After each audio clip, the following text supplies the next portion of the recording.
Hi, everybody. We're going to be diving into an introduction to usability today. And so we're talking about usability and usability design, usability testing, and how that's part of the user experience design. So usability is defined by 5 qualitative components. Usability is a qualitative attribute that assesses how easy users' interfaces are to use. The word usability also refers to the methods for improving ease of use during the design process. So here are the 3 attributes that we want to think about when we're thinking about the usability of a product or service. We want to think about learnability, efficiency, memorability, errors, and satisfaction. So let's start with learnability. How easy is it for someone to pick up and start to use? Efficiency. Once someone has learned how to use it, how quickly or efficiently are they able to navigate through and use that product or service? Memorability. Once they've learned to use it, if they go away for a while and then come back, can they pick it up again, or is there another learning curve where they kind of have to start over with that process? Do they need to reestablish proficiency? Errors. How many errors does a user make, and how severe are those errors? How easily can they recover from those errors? Okay, so when we're talking about an error, that could be something as simple as saying, if you're on a museum website and you're trying to find the hours of operation, instead of scrolling down to the bottom where the hours of operation may be listed on the footer, maybe you're clicking around to the about section for the museum and you're like, oh, nope, there's no hours there. Okay, let me see, where else can I go? That would be considered an error because the user is trying to complete a task and they weren't able to, the choice that they made did not give them the result they were looking for. Um, an error could be something more severe, like going to save a document and accidentally deleting it. Well, that's a problem. Is there an easy way to recover from that? Can you quickly get that document back, or is it gone forever now? So that is what we are talking about when we're thinking about errors. Satisfaction. How pleasant is it to use a design? How satisfied is someone with a design? And there are many other important qualitative attributes. The key is the utility, which refers to the design's functionality and does it do what the user needs, right? So we're really thinking about how are they using it and is it working to fulfill their needs for their usability. The usability and utility are equally important and together determine whether something is useful. It matters little that something is easy if it is not useful. If it's not what you want. It also is no good if the system can hypothetically do what you want, but you can't make it happen because the user interface is too difficult. To study a design's utility, you can use the same user research methods to improve the usability. So, definition of utility, whether it provides the features you need. Definition of usability, how easy and pleasant those features are to use. And the definition of usefulness is the combination of usability and utility together. Okay, so when to work on usability? We want to test old designs, right? So if you have something that has already been created and you want to go and test it to see what can be improved. Is it working the way we think it is? Is it working the way it was intended? You want to test your competitors' designs to find out what's working for them. Are there areas that can be improved? And if so, how can we implement that in our work to be better than our competition? You want to conduct a field study. So testing how something's working in the native environment that it's intended to be used in. Making paper prototypes. Paper prototypes are great because it's a very quick way to get feedback and to figure out if something is going to work or not before too much time is invested in developing an advanced prototype. So designing multiple iterations. This is key.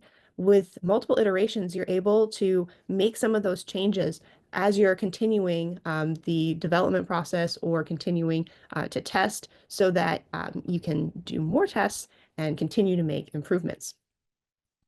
Testing the design, once you've tested the design, you're going to want to test it again. Again, with the iterations, it's important to do multiple rounds of testing so that you can continue to take that feedback and roll it into a better design. And then established usability guidelines. So creating usability guidelines and using usability guidelines that are existing and building those into the designs that you're working on so that you're not reinventing the wheel every time.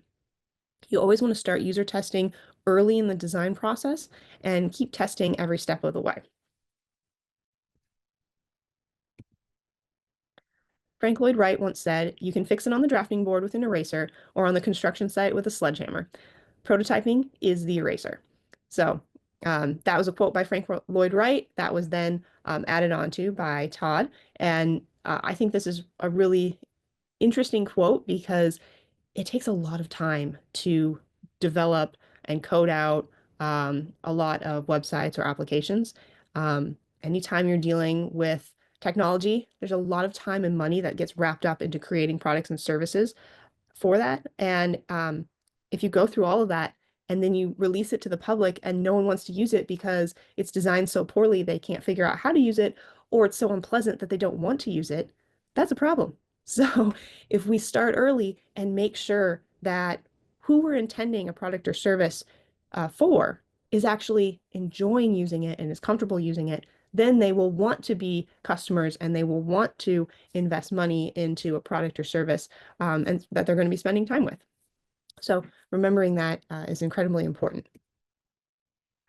Again, mentioning the honeycomb again. So dividing everything up and thinking about the different segments, its usefulness, its desirability, its accessibility, credibility, findability, value, and usability.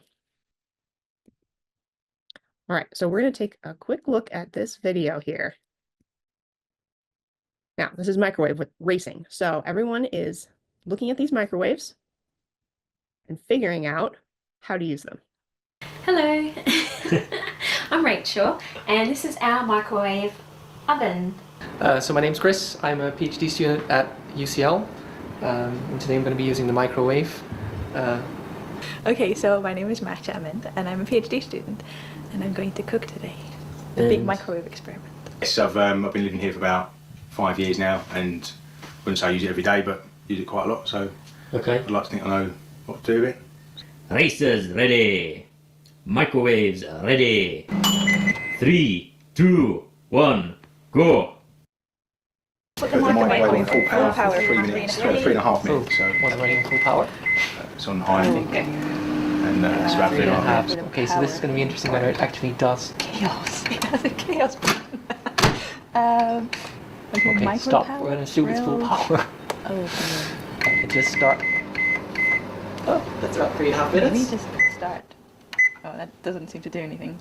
Okay, well, 3.5 minutes. I can probably do that. So we have 3. Oh, that was 10 minutes. Even something as common as a microwave can have that. Okay, so 3.5. in usability. And the power. Press start.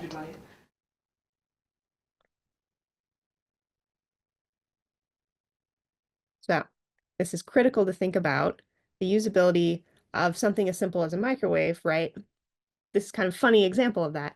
However, when we think about all the different interfaces that we deal with on a daily basis in the vast variety of industries, there are many that are much more critical. They mentioned thinking about different interface designs for medical use.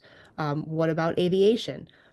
General driving for the public in general. Like there's so many different types of interface design that are actually creating life or death situations if someone is going to make a wrong decision based on a poor interface design.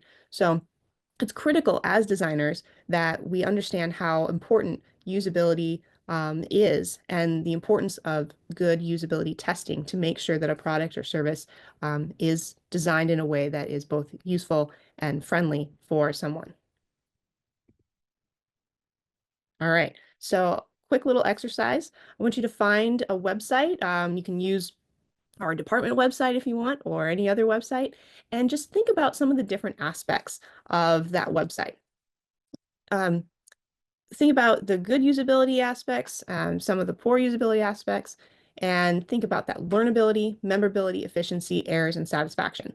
So just write down a couple of aspects of usability that are involved in each good or bad point that you cite. Okay, you don't have to take too long to do this. And if you don't want to write it down, that's fine. Just spend a little time looking at a website and thinking about these different areas. It'll help you start to identify when you're seeing good usability or poor usability. Another great exercise is as you're using something, if you're starting to get frustrated when you're using a product or service, stop yourself and think, why am I frustrated? What's going wrong here?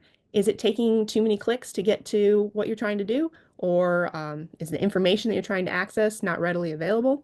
start to break down and analyze what's making that frustrating experience so that you can start to identify poor usability as well as good usability. Thank you. I hope you have a great rest of your day.